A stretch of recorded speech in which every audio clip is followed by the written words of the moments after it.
Tere!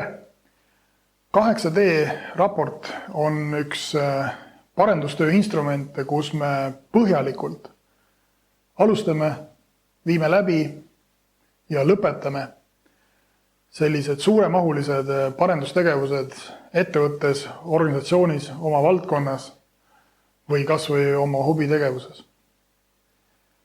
Me defineerime probleemi, otsime põhjused, lähme süviti, otsime juurpõhjused üles, leiame neile head lahendused, leiame viisid, kuidas neid ellu viia, salvestame tulemused ja anname positiivse tulemuse edasi järgmistele.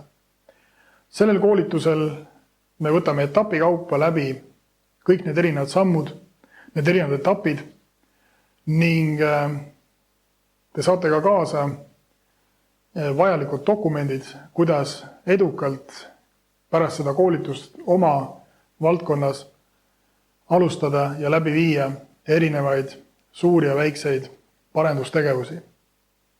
Kohtumiseni!